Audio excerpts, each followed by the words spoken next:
Hello, my name is Indy and today I am going to be talking Anna and the French Kiss by Stephanie Perkins.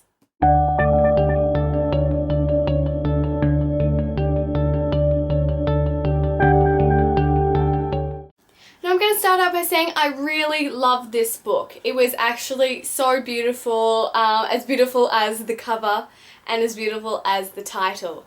Now my initial thoughts are a bit hard to sort of identify because I started this book in October at the start and I had read about 50 pages and I picked it up about 3 days ago again and just demolished it because it was just so good and I have such a book hangover from it.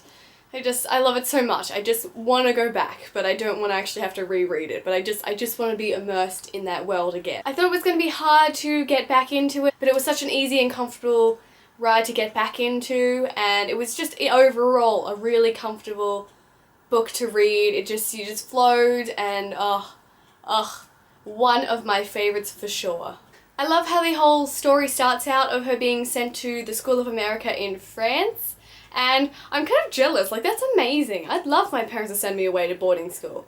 I've always had this thing where I've always wanted to go to boarding school. I don't understand why people think it's such a bad thing. It'd be so fun. You just get to like hang out with your friends all the time. And it's probably not fun because I don't know the experience. Like I went to a school where there were boarding people and they, some of them really hated it. But I always thought it'd be really fun. I always liked school camps and those sorts of things to get away from my parents. So I guess I would be scared about the whole language barrier and going so far away and you can't go back to your family at any point. But it was the School of America, like how how could it not be that, like it's a little less stressful because it's like the school of your country that you live in, so I thought that was alright. I also loved how it was her father's idea. He's an author of like sappy contemporary novels where it's all like, with death and disease in them. And I just find that really funny. I don't know why, because he's probably really artsy and I don't know. It was just a really fun concept that was in there. That probably isn't really that fun, but I don't know, it was just so stupid having it in there that I really enjoyed it. One of my favourite aspects of the book was really immersing you in the world by using French language. Just every so often they would either speak it or they would try and teach each other words for meaning things. And I really enjoyed how she tried to learn the words, even though she took, like basic French or something or other. But I really liked how they actually had the words as well, the meaning, because I've read books before where they would speak another language and you'd have to look up the words because they didn't tell you what they said, they just carried on. And I was like, I don't know what that means. But I just had to look at the next line and she would basically say like, it means this. And I was like, awesome, don't have to look it up. But it really added to the novel and feel of like France and I just loved it so much. In regards to the French language barrier she had, she didn't know how to order her food. And none of her friends were very helpful, I thought. They were just like, oh, go on, Anna, you'll figure out what the food is. And I'd be freaking out. Like, I'd be so hungry all the time because I'd be freaking out if I had allergies, which I do, but like proper allergies because I wouldn't know any food. So I'd have to go and take a dictionary with me to go and get food every day. Things I forgot during the book was that I didn't understand why they kept putting this word soap in, and I was like, what the hell is soap? And it was capitalized and stuff, and I realized that it just stood for School of America, Paris, and it took me so long. I was like, I just sort of glazed over it for a while because I didn't know what it meant, and I was like, okay. Another thing I also forgot was that Josh was actually a junior. He wasn't in the senior grade like the rest of them. And so when they talk about, oh, I'm going off to this university, yada yada, they'd be like, oh, and Josh is staying behind. And I'd be like, but why? But like, that's really sad. And then I'd be like, oh, he's not finished school. Another thing that was throughout this novel was that she held on to her old life, which is totally understandable. So we got a mix of her being in Paris at her school and talking about her old life with her best friend Bridget, and I think she worked with Toph at a movie theatre and she was like totes in love with him. They somehow kissed at some point, I don't remember how or why, but she was like totally in love with him, and so she would call and text and email them while she was over there. So it was sort of, I guess, nice to have a difference between the two. But I just wanted to live in her world where she was with her friends in Paris. Like, I didn't really care about the old friends that much. It's obvious that we didn't really need to care about her friends in America anyway, because when she went back for Christmas break, it was just like hell anyway. Like, that part was just so sad. How, it was nice that, like, I really enjoyed the part where she and Etienne went back on the flight to America together, and he was being all, like, coy and weird and being like, oh, I have to sit next to my girlfriend and stuff, and she was like, I'm loving this attention. And it was just weird that they went on the same flight together and then they had to go separate ways and they went to their families. But that part was just really sad because they were separated, and then like Bridget and Toph were dating and then she was like all heartbroken, and Etienne's life was crap because, well, his mum was better I think by then because she had had cancer at the point. And I don't know, I was just really sad. I just wanted them to come back together and go back to France because that was like what the love was. Not really. But I just wanted them to be back together. It was horrible. I'm so happy she left America behind. Although she's going back there for university, it's in a different place. So that made me feel better. As I said, throughout the book I really enjoyed being immersed in the culture and how Etienne and Anna went out gallivanting across France, and he took her to the Latin Quarter and to Notre Dame and just all these beautiful places, and on Thanksgiving break where it was just the two of them for the 4-day holiday, I was just so jealous of the freedom she had. She just got to like, you know, stay at her boarding school and then she would just go out and eat and wander around Paris and just do exploring in general, and it just sounded so beautiful just to have that freedom, and it was such a beautiful scene between them because I don't know, they got to be closer romantically.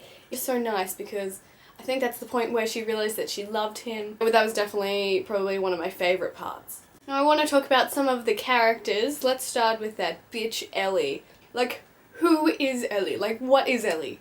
Like, no. Nobody likes Ellie. She's just that bitch that just shows up and's like, he's my boyfriend. And she just has really no point. She's just so annoying. She just shows up to claim her ownership and it's just irritating. I don't like it. Another character I would like to talk about is Meredith, one of their friends.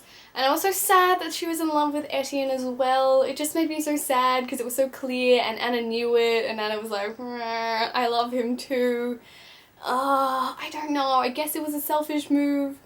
But, like, you know, Etienne loved Anna too, and I don't know, it didn't feel selfish because she's our protagonist in this book. So, oh, poor Mare. Throughout the book, I also liked Josh and Rashmi. I know they didn't end up together because, well, we know why Josh didn't end up with her anyway. Anyway, we'll get to that. But I really did like it, even though they had a bit of a tough relationship. That was another bit of the drama, but it was just another sort of bit of character development there with those two, and explaining the group friendship. Now, bitches 2 and 3 we have in the book is Amanda and Dave. Yes, I'm calling Dave a bitch.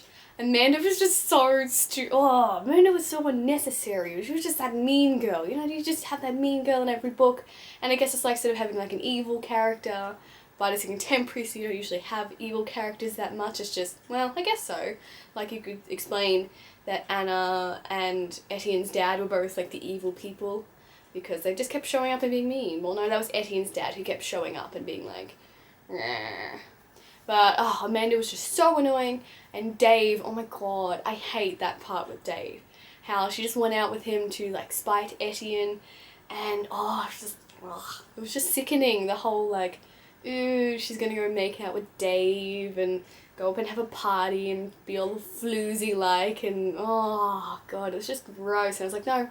Stop. I hate it when girls think they have to do that. Like, try and make someone else jealous by going out with someone. It's just not endearing. It's just not. It's just being a bit slutty, in my opinion. And I really didn't like that. It was just, so uncomfortable, as it's supposed to be, I guess. And as a result of Dave, her life fell apart, like, ASAP. Like, it was just bad. It was bad. It was sort of after the fact of that, like, she kissed Etienne, and then Meredith hated her, and then Dave and Amanda were calling her a slut, and then she got all the tensions, and it was just bad. But that's what has to happen. You have to have a bad thing, a complication, to have a resolution. So I guess that's where the down point was. Now, one of my other favourite parts was the whole birthday situation. Now, before that, we had seen Etienne and Josh, and they'd been drunk, and Etienne had sort of confessed that he liked Anna, and she had tried to forget about it. And lots of this book was about her trying to focus that, I can't say anything, I can't remember that I like Etienne. And it was a little frustrating that she couldn't just accept it. Well, she did accept it, but she was like, I can't say anything. And so when it came to her birthday, she got piss-ass drunk, and she was like dancing with him all hectic, and then that was like start of all the fight and how it all sort of crashed slowly to the death, because she was dancing and then he went back to Ellie's, and it was just all crazy town. But I really like that part about, just this, I don't know, seeing her relax a bit, I guess, is what I want to say. All in all, I absolutely love this book. I'm having like a bit of a serious hangover, like book hangover from this, and I just don't want to really let it go. I've started reading a new book and I'm getting into it. It's playing in the back of my mind that I miss it so much already. And I can't really wait to read the other Stephanie Perkins books of Lola and the Boy Next Door and Isla and the Happily Ever After, which, spoiler alert, which I'm sure it's not really a spoiler because I'm reading this really late, that includes Isla and Josh that we see in this book, so I'm really excited for that. I'm also kind of sad that I know it's not going to have the same magic as Paris and just the concept of this book, because I really loved it, but I know it's going to have the same amazing writing of Stephanie Perkins. So I can't wait to read the other ones. I'm going to have to do it soon because I'm missing this way too much. Way too much.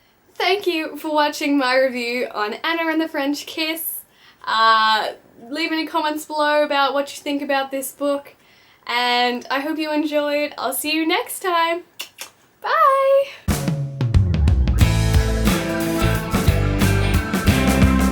I don't know what's a bad allergy. I don't know. So, I don't want to let it go. No. No! Although I've already put it back on my shelf and I just got it off again. But no! Oh god. And then like, she found out that Bridget and Toph were like banging, and then, I shouldn't use that word. Bridget and Toph were dating. Dating. No, I'm gonna say that weird without pointing. Thank you for watching my... Damn it. I'm so determined to do this. Yes!